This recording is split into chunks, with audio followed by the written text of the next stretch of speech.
प्रातः क्लास चल रहा था 25 फरवरी 1968।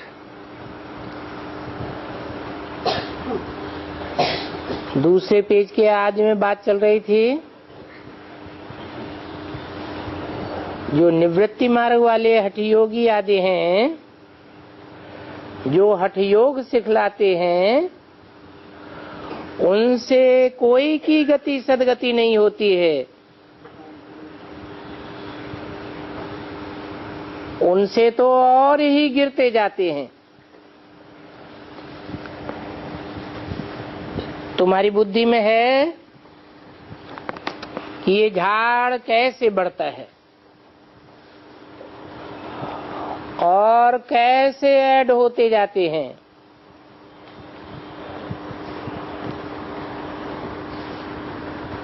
ऐसा झाड़ तो कोई भी निकाल नहीं सकता।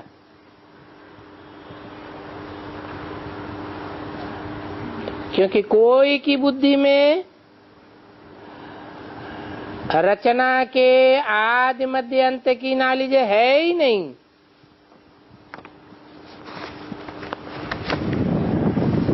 इसलिए बाबा ने कहा था ये भी लिखो कि हमने रचयिता द्वारा रचयिता और रचना के आदि मध्य अंत का नॉलेज पाया है।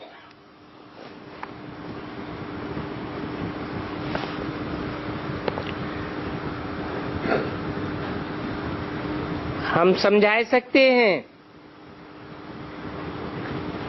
कि रचयिता कौन है और उनकी रचना का आदि मध्य अंत क्या है।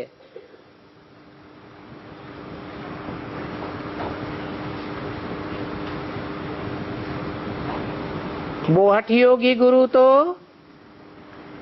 न रचयिता को जानते हैं न रचना को जानते हैं। अगर परंपरा से ये ज्ञान चला आता होता तो वो बतावे ना, सिवाय तुम ब्रह्मा कुमार कुमारियों के और कोई बता ही नहीं सकता। तुम जानते हो कि हम ब्राह्मणों को ही परमपिता परमात्मा पढ़ाते हैं।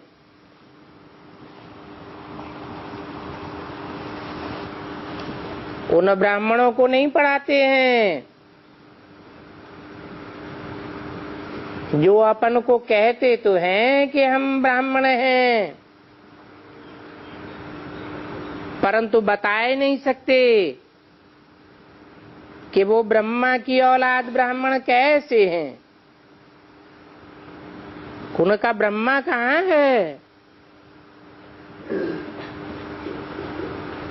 कहेंगे सूक्ष्म वतन में है। तो तुम्हारा ब्रह्मा सूक्ष्म वतन में है, तुम यहाँ कहाँ से आ गए?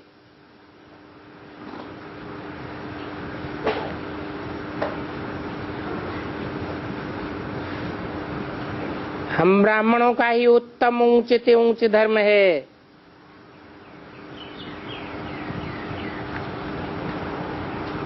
तो चित्र भी दिखाना चाहिए।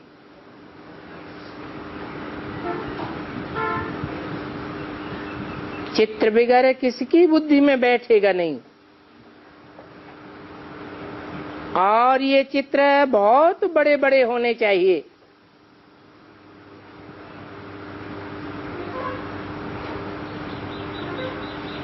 ये विराट धर्मों का झाड़ है, कैसे बढ़ता है ये भी समझाया है। आगे तो कहते थे हम आत्मा सो परमात्मा और परमात्मा सो हम आत्मा।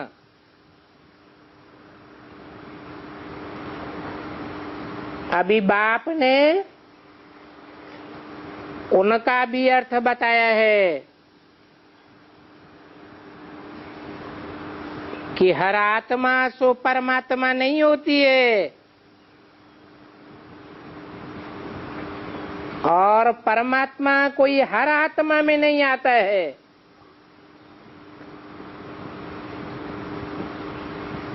परमात्मा कोई सर्वव्यापी नहीं है, वो तो एक व्यापी होकर प्रत्यक्ष होता है। एक आत्मा क्या ही गायन है, आत्मा सो परमात्मा। और जिसका गायन है उसी का नाम शिवा भोक्ता के साथ जोड़ा जाता है।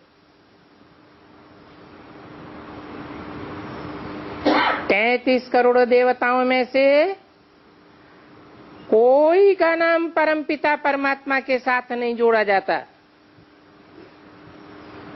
कहते ही हैं शिव शंकर भोलानाथ।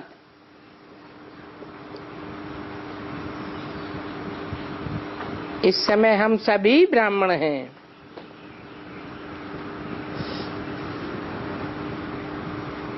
फिर हम सो देवता बनेंगे नई दुनिया में। अभी हम पुरुषोत्तम संगम युग पर हैं, अर्थात ये पुरुषोत्तम बनने का संगम युग है। हर एक नर नारी पुरुषोत्तम बन रहा है। नर से नारायण जैसा और नारी से लक्ष्मी जैसा बन रहा है।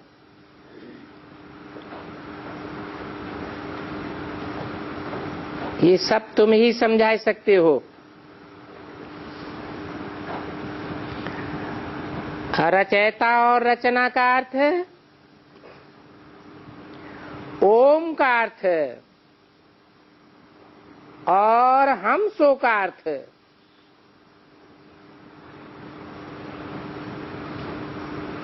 ओम मन हम आत्मा, आ उ मा, आ से ब्रह्मा, उ से विष्णु, मां से महेश। तीनों का कर्तव्य हर एक आत्मा करती है। दिव्य गुणों की स्थापना करती है। विष्णु के रूप में पालना करती है दिव्य गुणों की। सतयुग त्रेता में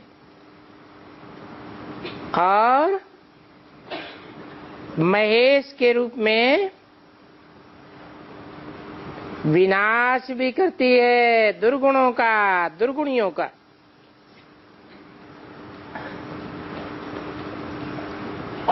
तो पहले आत्मा ओम, फिर ये शरीर है। आत्मा अविनाशी है और ये शरीर विनाशी है। हम ये शरीर धारण करके फिर पार्ट बजाते हैं। इसको कहा जाता है आत्माभिमानी।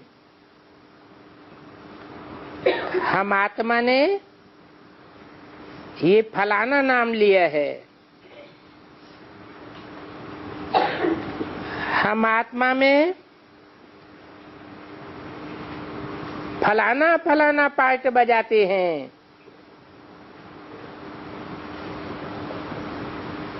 ये अभी संगम युग में तुमको पता पड़ता है।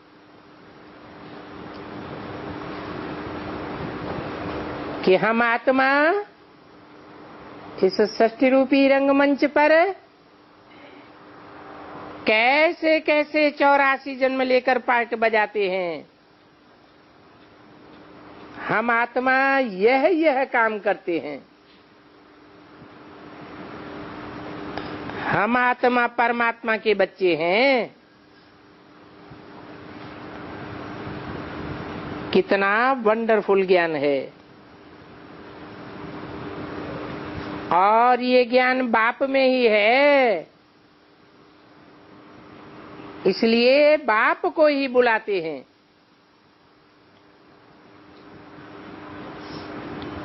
बाप ही है ज्ञान का सागर। उनकी भेंट में बाकी सब है अज्ञान के सागर, भक्ति मार्ग के गुरु लोग।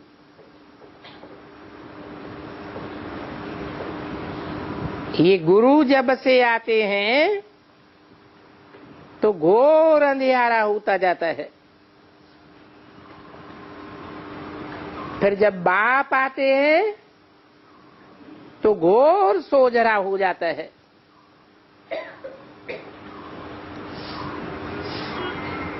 आधा कल्प है ज्ञान और आधा कल्प है अज्ञान।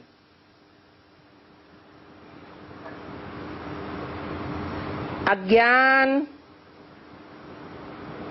अर्थात अंधेरा, ये भक्ति मार्ग का अंधेरा है। अज्ञान भक्ति मार्ग को कहा जाता है।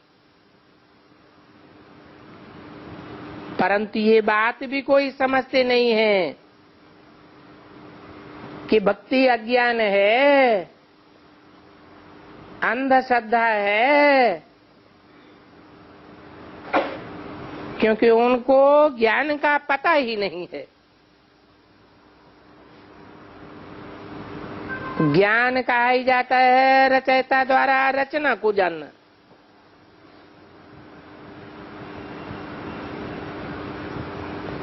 मीडिया कौन बनता है?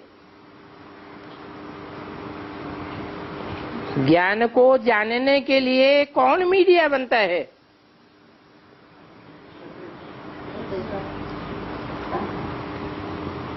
शिव बाप तो है ज्ञान देने वाला।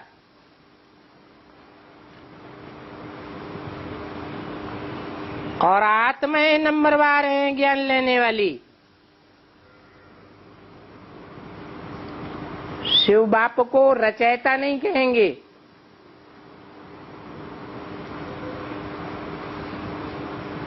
तो रचयिता रचना के बीच में मीडिया कौन है ज्ञान देने वाला?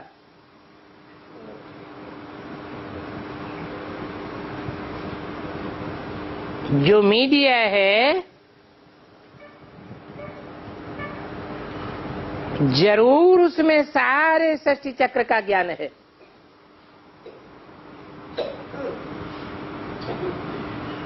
पांच 500 करोड़ पत्तों का ज्ञान है। वो मीडिया कौन है?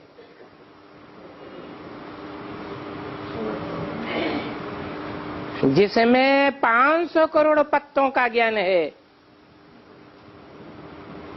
डालियों और टहलियों का भी ज्ञान है, तने का भी ज्ञान है, फलों और फूलों का भी ज्ञान है। वो एक ही है। कौन है? मनुष्य सृष्टि का बीज। बीज में सारा झाड़ समाया हुआ है। ऐसे नहीं कि झाड़ के पत्तों पत्तों में बीज समाया हुआ है।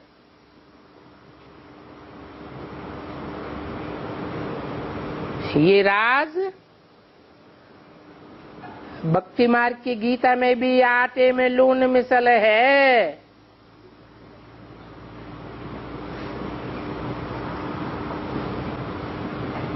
उस गीता में भी बोला है, नाहं तेषु ते मयि,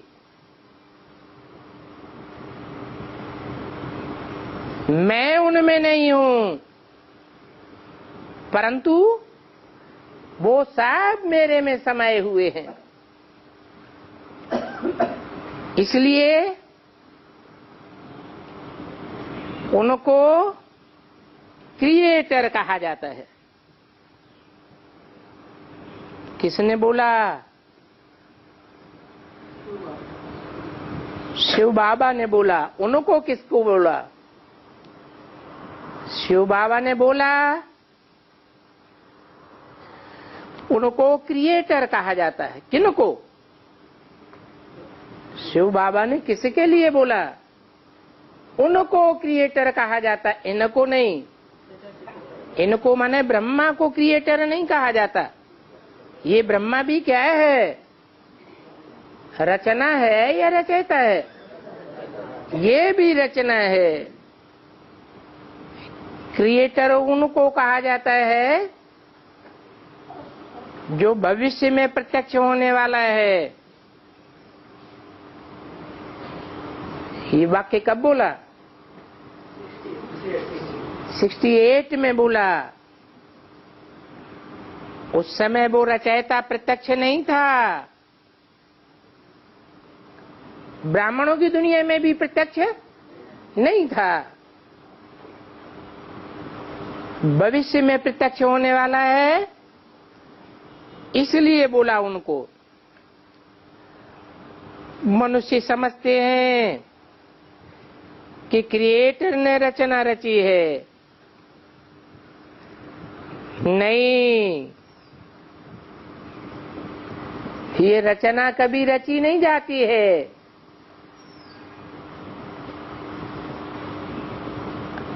रचयिता भी अनादि है और रचना भी अनादि है।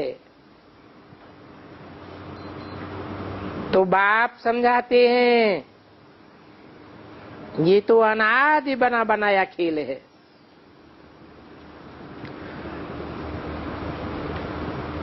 हम बुलाते ही हैं पतित पावन।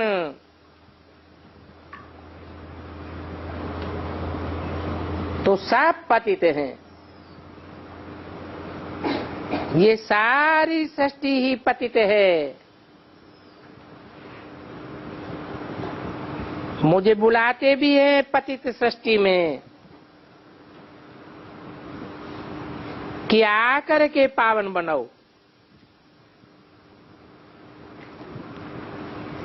पावन सृष्टि में तो मुझे बुलाते ही नहीं।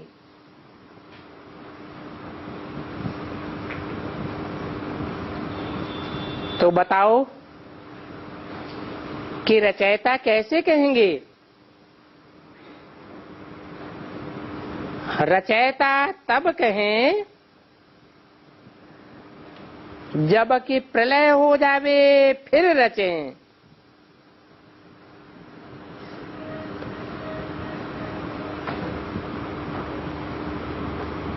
तो बाप तो पतित दुनिया को पावन बनाते हैं।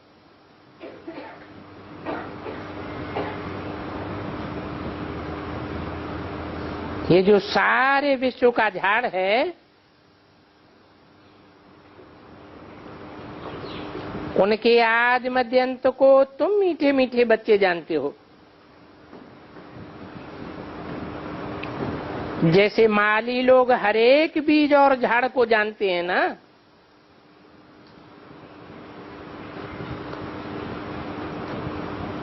बीज को देखने से सारा झाड़ बुद्धि में आ जाता है। और ये तो है सारी ह्यूमैनिटी का बीज।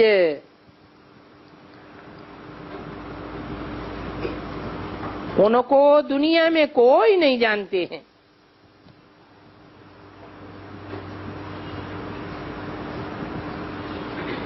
गाते भी हैं परमपिता परमात्मा मनुष्य सृष्टि का बीज रूप निराकार है।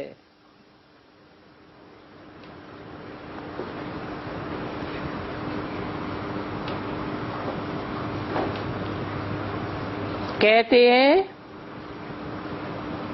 सत्य चित्त आनंद स्वरूप है।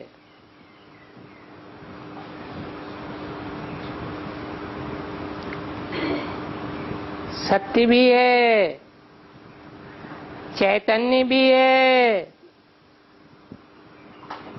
और आनंद स्वरूप है।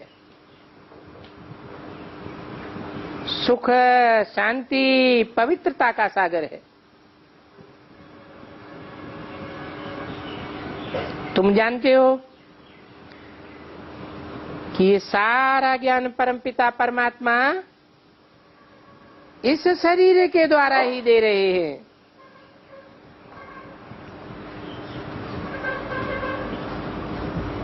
और ये आत्मा ही शरीर के द्वारा पार्ट बजाती है। बाप को करण करावनहार पतित पावन भी कहते हैं।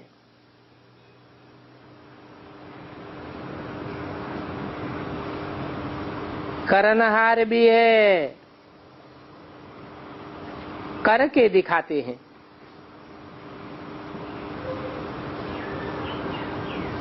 और फिर भी बच्चे नहीं समझ पाते हैं तो करावनहार भी है। करनहार तो खुद करके दिखाते हैं। बच्चे करें या न करें,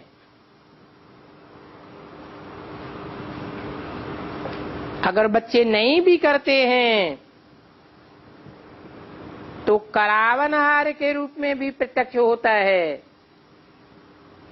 वो करावनहार खुद करे या न करे, परंतु बच्चों से करा के छोड़ता है।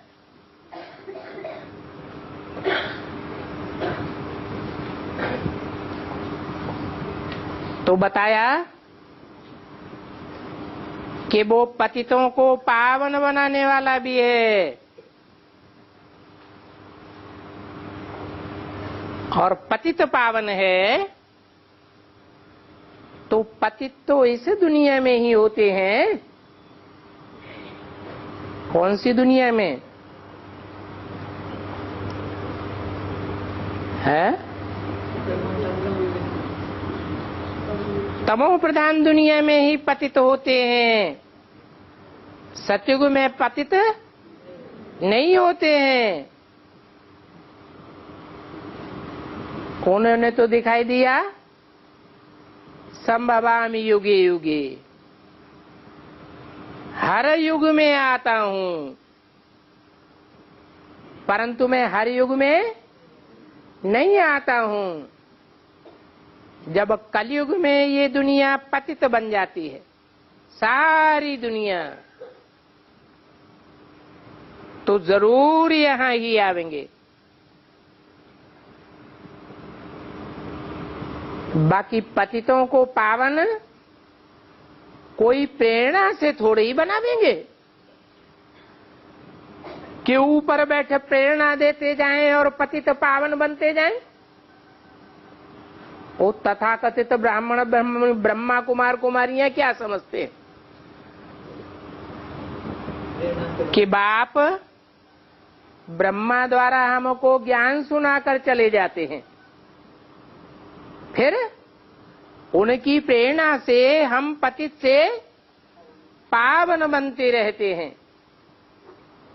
परंतु ऐसे तो हो नहीं सकता। क्यों नहीं हो सकता?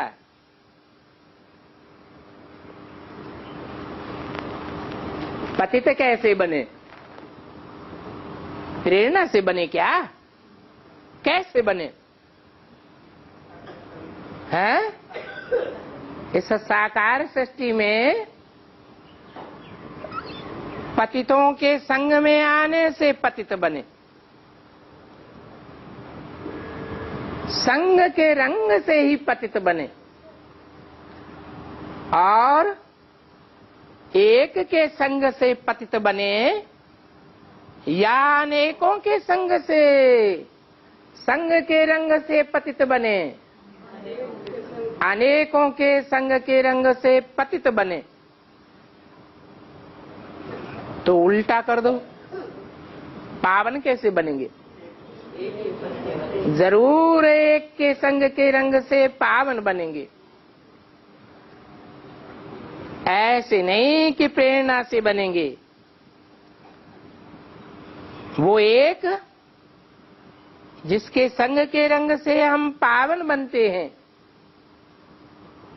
वो ऊंच ते ऊंच पाटधारी इस सृष्टि पर होना चाहिए। जिसके संग का रंग प्रैक्टिकल में लग सके, तो जरूर यहां इस सृष्टि पर आना पड़े ना। वो ही सबको प्योर बना कर ले जाते हैं।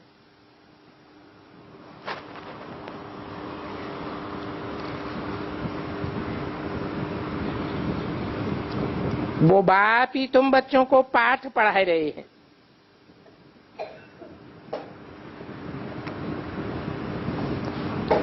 ये है पुरुषोत्तम संगम युग। और पुरुषोत्तम संगम युग किसको कहा जाता है, इस बात पर भी तुम बच्चे भाषण कर सकते हो।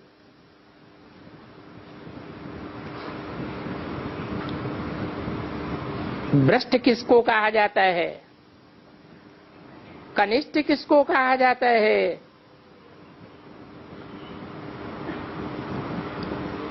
तमो प्रधान से श्रेष्ठ सतो प्रधान बनते हैं। तो तुम्हारे पास तो बहुत टॉपिक हैं। ये कलयुगी तमो प्रधान दुनिया सतो प्रधान पावन कैसे बनती है, ये बात भी समझाने लायक है। कैसे पावन बनती है,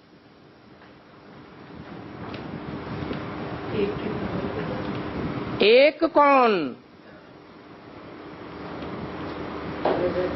प्रजापिता ब्रह्मा, वो सत्य है, वो सत्य नहीं है। वो तो सत्य भी है तो असत्य भी बनता है।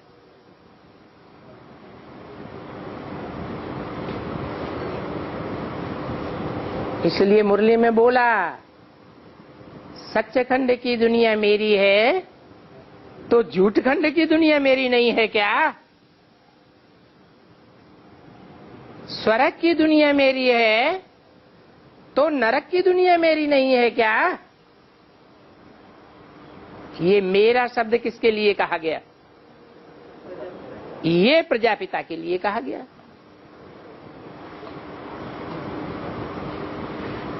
तो वो झूठखंड का भी राजा सरताज है और सच्चखंड का भी सरताज है। उनके लिए ये बात नहीं हो सकती कि वो सत्य ही सत्य है। कौन है सत्य?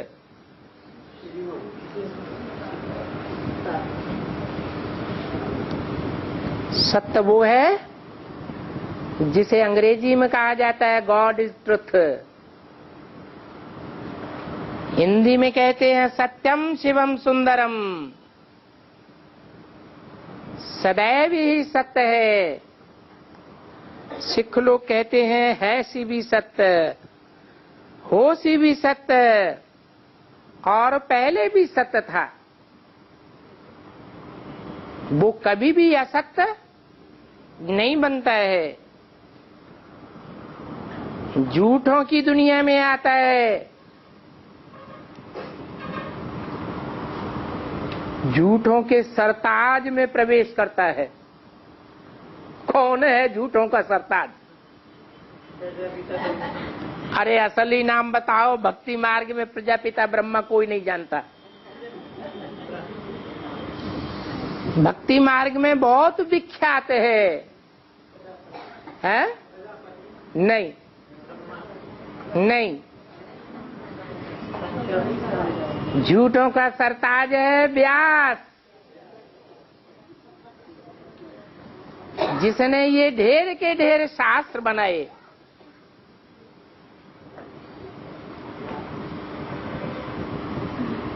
वो सत्य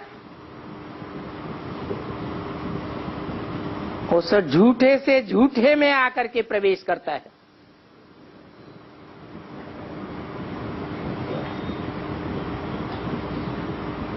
कितने मिलकर के उसको झूठ बनाते हैं। अरे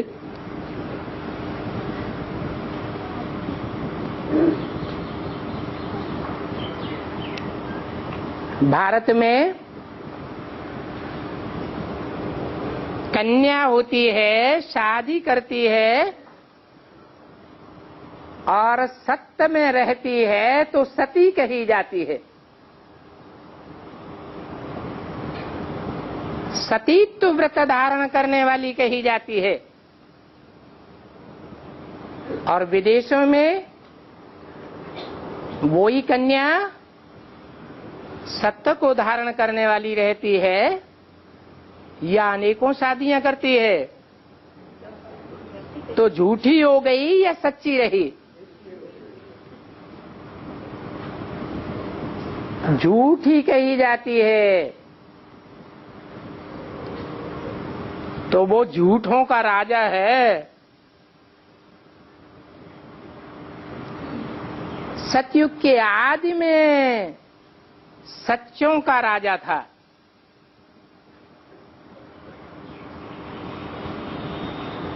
सतो प्रधान था। और कलयुग के अंत में कलयुग अंत में आते आते कितनों से झूठ बन जाता है। संगम युग में भी इसकी शूटिंग होती है। जो कहते हैं नाम के आधार पर काम साबित हो जाता है। क्या नाम दिया है भक्ति मार्ग में? हरे नाम दिया है भक्ति मार्ग में, जिस नाम के आधार पर साबित हो जाता है कि संगम युग में वो अति का तमो प्रधान और संगम युग में ही अति का सतो प्रधान भी बनता है।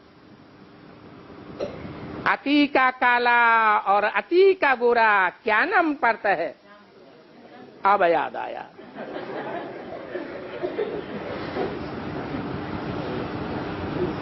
इतना श्याम और इतना सुंदर दुनिया में कोई भी धर्म पिता नहीं बनता।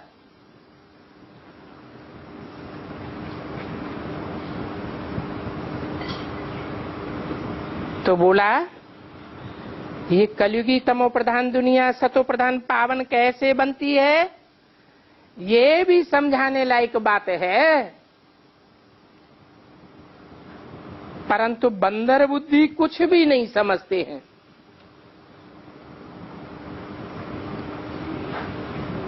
तुम कह सकते हो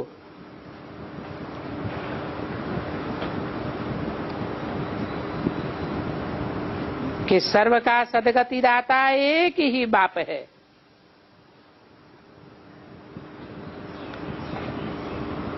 आगे चल करके इन बातों को बहुत सुनते रहेंगे, सुनते भी रहेंगे, छोड़ते भी रहेंगे और फिर आ जाएंगे। बार बार सुनेंगे, बार बार छोड़ेंगे और बार बार आते रहेंगे। क्योंकि गति सदगति की हट्टी तो एक ही है। जावेंगे कहां?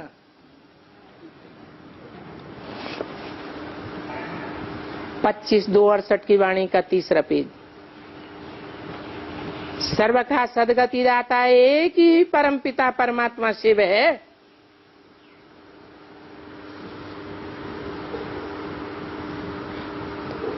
शिव किसको कहा जाता है?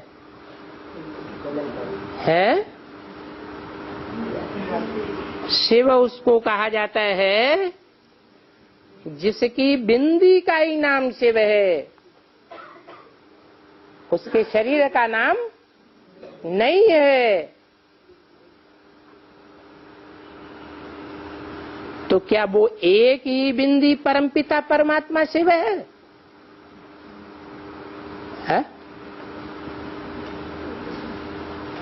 वो सदगति दाता है, वो एक बिंदी है? नहीं, एक बिंदी सदगति दाता नहीं है, हैं? क्योंकि सदगति साकार में होती है या निराकार में होती है, और सदगति साकार के द्वारा होती है या निराकार के द्वारा होती है। साकार जिसके द्वारा सदगति होती है उसे सदगुरु कहा जाता है। सुंदर मेला कर दिया जब सदगुरु मिला दलाल। तो क्या शिव दलाल है? हैं? शिव ज्योति बिंदु को दलाल नहीं कहेंगे, फिर किसको दलाल कहेंगे? जिसमें मुकर्रर रूप से प्रवेश करके प्रैक्टिकल संग के रंग के द्वारा पतितों को पावन बनाता है। कौन बनाता है?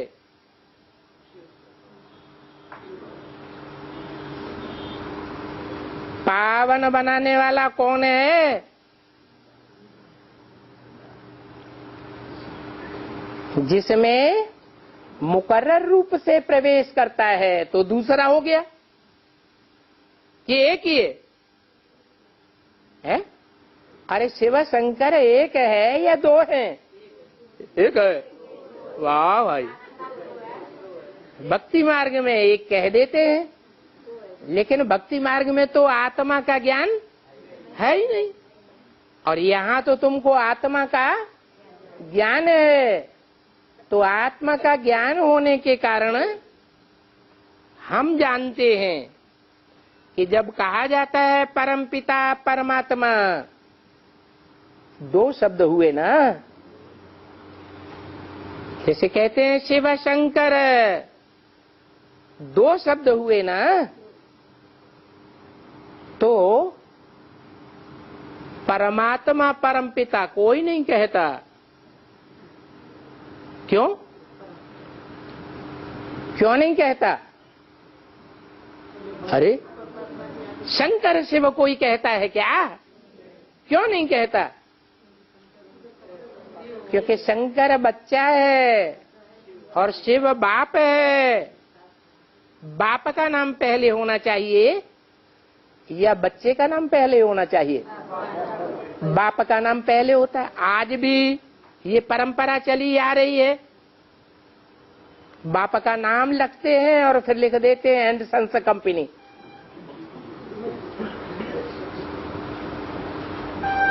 तो ये भी ऐसे ही है। परमपिता परमात्मा शिव कहा जाता है। पिताओं में वो परम है, उससे बड़ा कोई पिता होता नहीं है। सारी मनुष्य सृष्टि का पिता प्रजापिता, परंतु उसका भी कोई पिता है। जो परम पिता है वो सब धर्म पिताओं का पिता है। इसलिए कहा जाता है बापों का बाप। कितने कितने बाप? जो धर्म पिताएं हैं वो अपने अपने धर्म के फॉलोअर्स के बाप हैं, और उन बापों का भी बाप है। कौन? प्रजापिता। परंतु उसका भी बाप है। कौन है? परम पिता या परमात्मा? परम पिता। और प्रैक्टिकल में जब आता है तब उसे कहते हैं परम पिता परमात्मा। उनको श्री श्री कहते हैं। देवताओं को श्री कहा जाता है, डबल श्री नहीं कहते हैं। और देवताओं को भी देवता बनाने वाला,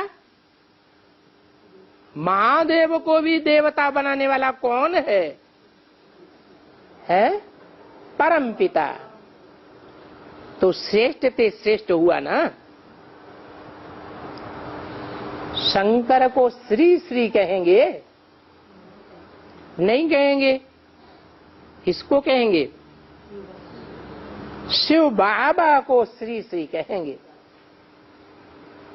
ऐसे भी नहीं कि शिव को श्री कहेंगे।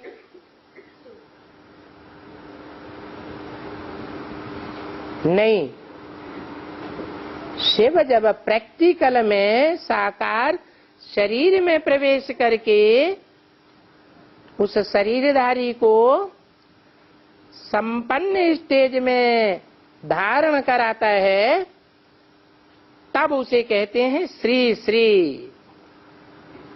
अर्थात महादेव श्री है, परंतु डबल श्री नहीं है, क्योंकि डबल श्री भगवान को कहेंगे या देव को कहेंगे।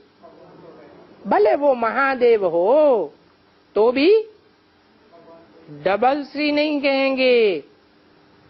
श्रेष्ठ ते श्रेष्ठ परम पिता परमात्मा है।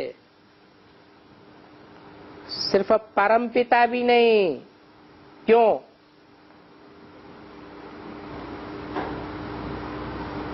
इसलिए कि परमपिता शिव परम धाम की बात है।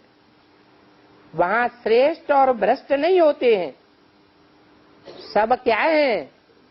सब आत्माएं हैं। श्रेष्ठ ते श्रेष्ठ और नीच ते नीच, ये किस दुनिया का गायन है? हैं? साकार दुनिया का गायन है। वो परम पिता परमात्मा बैठ श्रेष्ठ बनाते हैं। बैठ के श्रेष्ठ बनाते हैं। अरे लेटे लेटे नहीं बनाते क्या? हैं? ये बैठ बैठ बार बार क्यों बोलते हैं? हैं? अरे कहते तो ये चलते फिरते मेरे को याद करो, तो चलते फिरते श्रेष्ठ नहीं बनाते क्या? हैं? भस्मासुर पीछे पीछे दौड़ा और वो आगे आगे दौड़े, तो दौड़ दौड़ा के नहीं श्रेष्ठ बनाते क्या? हैं? अरे बनाते हैं कि नहीं बनाते हैं? नहीं। भस्मासुर भी जब समझ जाता है, आत्मा और परमात्मा का ज्ञान समझ जाता है, तो भस्मासुर की भी गति हो जाती है। जो समझ जाते हैं वो तसल्ली से बैठ करके समझते हैं और समझाते हैं कि भागम भागम दौड़म दौड़म करते हैं। हैं? बैठ के समझते हैं, समझाते हैं। एक एक को बैठ के समझाया जाता है। बेसिक नॉलेज में तो भले भागम भागम दौड़म दौड़म करे, लेकिन एडवांस नॉलेज भाग दौड़ करके नहीं समझाई जाती। वो तो एक एक को बैठ करके माथा मारना पड़ता है।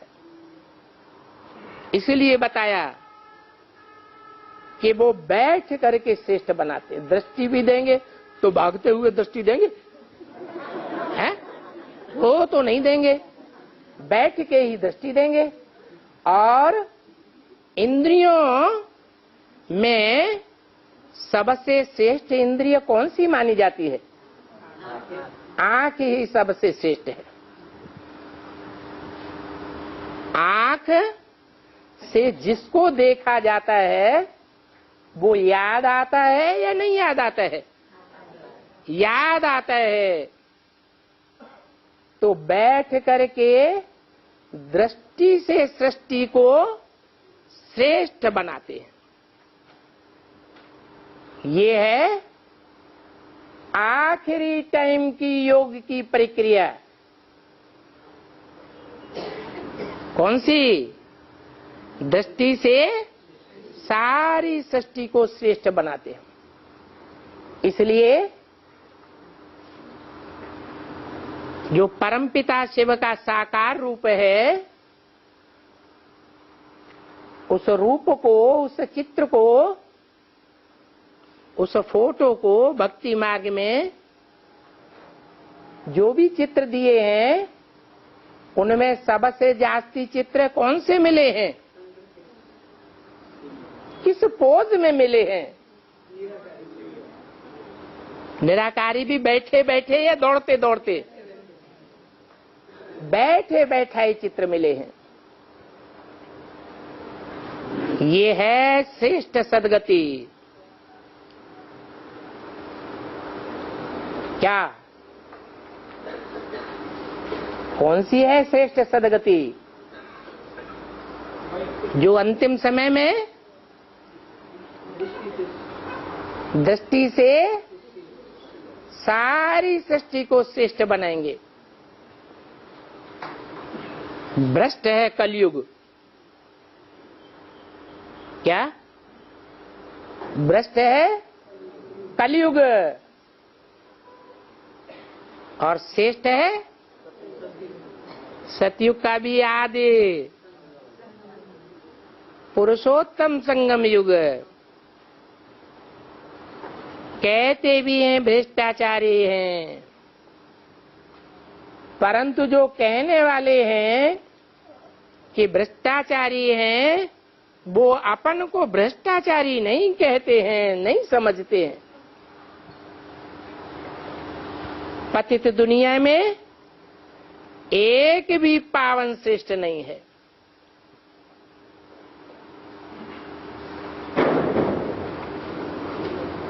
कब पतित दुनिया पावन बने? जब श्री श्री आवे तभी श्री बनावे। श्री श्री का टाइटल जो देवताओं आदि को सतयुग के आदि में था,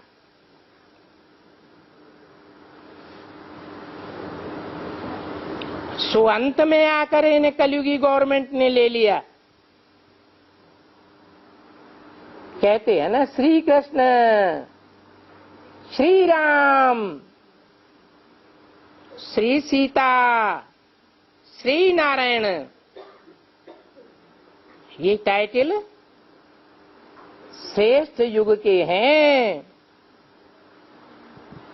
परंतु इस कलयुग में भी किसने ले लिए? इस कलयुगी गवर्नमेंट ने ले लिए। श्री फखरुद्दीन अली अहमद। अरे ये मुसलमान कब से श्री बनने लगे?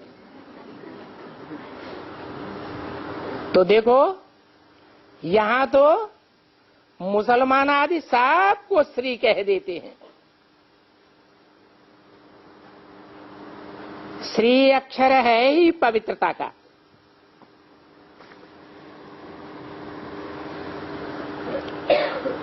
क्या? ये श्री अक्षर जो नाम है, टाइटल है, ये किसका है? पवित्र का टाइटल है। यहां क्यों शब्द लगा दिया? यहां तो मुसलमान आदि साहब को श्री कह देते हैं। यहां शब्द जब बोला है तो संगम युग में बोला है या कलयुग द्वापर में बोला? संगम में बोला। तो संगम में जब शूटिंग होती है तो शूटिंग पीरियड में भी कोई आत्मा है नारायण बनने वाली, नंबरवार, जिसका घरेलू नाम श्री होता है। वो श्री बन जाती है रचयिता के रूप में। और राम वाली आत्मा उसके मुकाबले नीची चली जाती है। जाड़ के चित्र में दिखाया है, जहां मुसलमान धर्म की डाली निकल रही है, वहां ही राम की आत्मा खड़ी हुई है। इससे साबित होता है कि संगम युग में कोई मुस्लिम धर्म की आत्मा है जो राम वाली आत्मा को पतन से नीचे से ऊपर उठाती है। इसलिए झाड़ के चित्र में ऐसा दिखाया है कि वो स्त्री बन गई और राम वाली आत्मा रचना नीचे चली गई। दूसरे धर्म वाले अपन को स्त्री नहीं कहते हैं।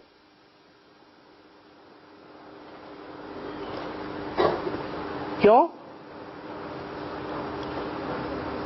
वो रचना है या रचयिता है? वो तो देवी देवता सनातन धर्म के बाद आते हैं।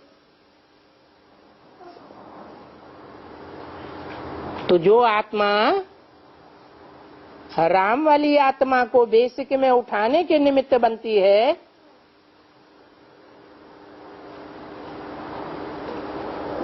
वो स्त्री है या नहीं है? क्योंकि बाबा ने तो कहा है दूसरे धर्म वाले अपन को स्त्री नहीं कहते हैं।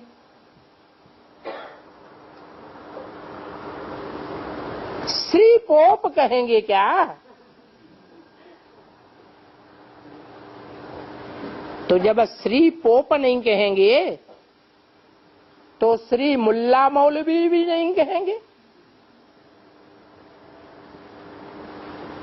यहां तो सभी को कहते रहते हैं। फिर यहां कहां है? संगम युग में। क्योंकि हमने जान लिया कि संगम युग में देवता धर्म की आत्माएं जो हिंदू बन जाती हैं, वो ही आत्माएं दूसरे धर्मों में कन्वर्ट हो जाती हैं। मुस्लिम और क्रिश्चियन बन जाती हैं। उन्हीं धर्मों से चुनिंदा श्रेष्ठ अच्छी अच्छी आत्माओं को चुन करके भगवान बाप ने ब्राह्मण बना करके यहाँ संगम में बैठाया है।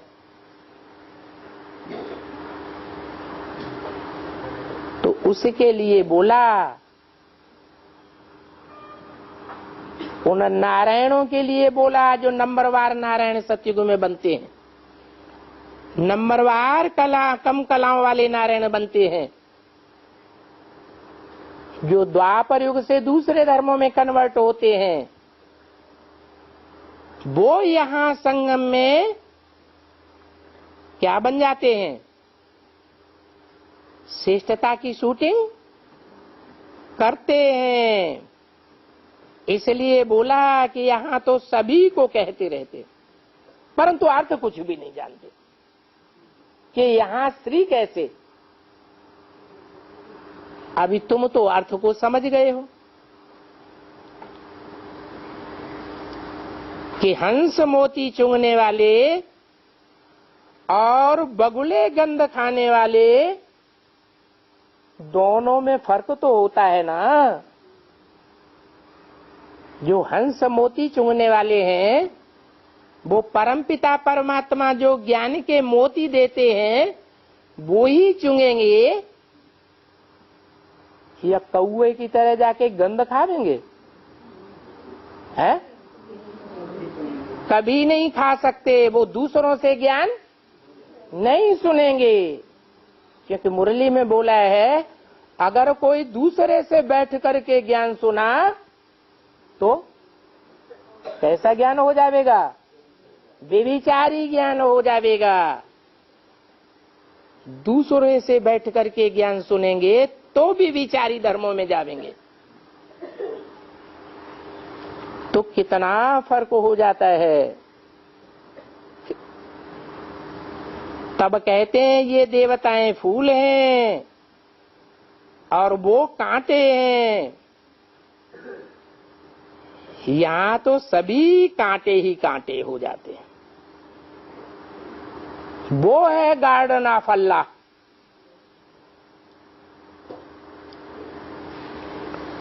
वो कह के दूर क्यों कर दिया? क्योंकि संगम युग में ही वो गार्डन ऑफ अल्लाह का पार्ट प्रैक्टिकल में सामने आने वाला है। बाप तुमको फूल बनाए रहे हैं। बाकी फिर है फूलों में वैरायटी। क्या? फूलों में वैरायटी। तो फूलों में अव्वल नंबर कौन हुए? कोई फूल हैं जो अव्वल नंबर हैं? अरे अल्लाह का स्थापन किया हुआ अल्लाह अव्वल दीन है। दीन माने धर्म। तो अव्वल नंबर के फूल भी होंगे। अल्लाह का स्थापन किया हुआ अल्लाह अव्वल दीन प्रवृत्ति मार्ग का है या निवृत्ति मार्ग का है? प्रवृत्ति मार्ग का है। तो अव्वल नंबर फूल कौन कौन हुए? एक हुआ या दो हुए? कौन कौन है? कमल का फूल, किंग फ्लावर। और भारत में किंग फ्लावर भी मिलते हैं और गुलाब के फूल भी मिलते हैं। उन्होंने दूसरे धर्म वालों ने फिर गुलाब के फूल बनाए हैं। देखने में तो बड़े लाल लाल चमकीले होते हैं, लेकिन सूंघने में सुगंध आती ही नहीं। दिव्य गुणों की सुगंध आती ही नहीं है। विचार के दुर्गुण ही भरे हुए हैं।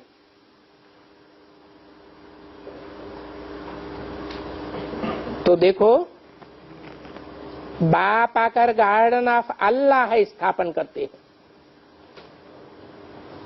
तो वहां कैसे फूल होंगे? अव्वल नंबर के फूल होंगे या नंबरवार फूल भी होंगे? है? नंबरवार होंगे।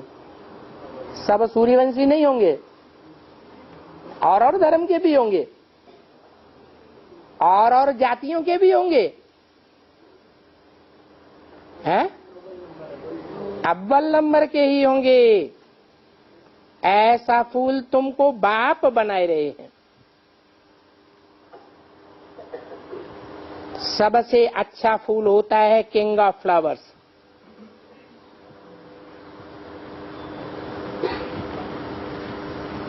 इन लक्ष्मी नारायण को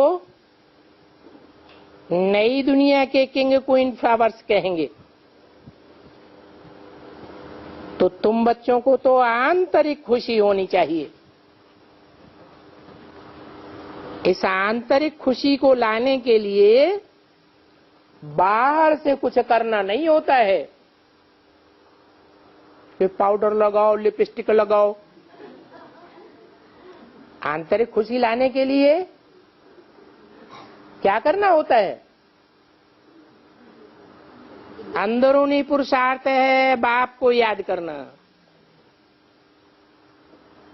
इसमें बाहर से कुछ भी करने की दरकार नहीं। और जो ये बत्तियां लाल वगैरह जलाते हो, याद में बैठते हैं तो लाल बत्ती जलाते हैं ना, ये बत्तियां आदि जलाने का भी अर्थ चाहिए।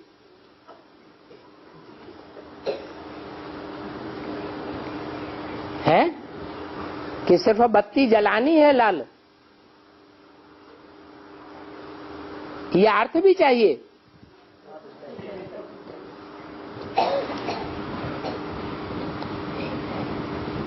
शिव जयंती पर जलाना चाहिए। क्या है? लाल बत्ती। अरे बाकी साल भर नहीं जलाना चाहिए है? अरे साल भर जलाना चाहिए कि नहीं? कि साल में एक ही बार है? साल भर जलाना चाहिए। बाबा ने तो कहा कुछ और आप बोलते हैं कुछ और। ऐसे क्यों? सोच समझ के बोले, नहीं तो बाबा ने बोला है श्रीमत के बरखिलाफ बात करने वाले को ऐसा ऐसा तो बहुत खराब हो जाएगा। बाबा कहते शिव जयंती पर जलाना चाहिए। इसका मतलब है कि संगम युग में अभी 70-75 साल होने जा रहे हैं, अभी शिव जयंती आई है या नहीं आई है? हैं? हाँ, शिव जयंती अभी सच्ची सच्ची नहीं हुई है। जयंती माने साकार की होती है या निराकार की?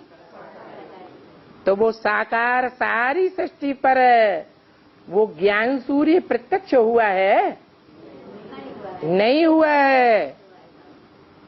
जो बोला है कि जो देखे, जो बाप से सुने, उसके मुख से निकले कि मेरा बाप आ गया। सिर्फ ब्रह्मा कुमार कुमारियों का नहीं, हिंदू, मुसलमान, सिख, ईसाई सब बोले कि मेरा बाप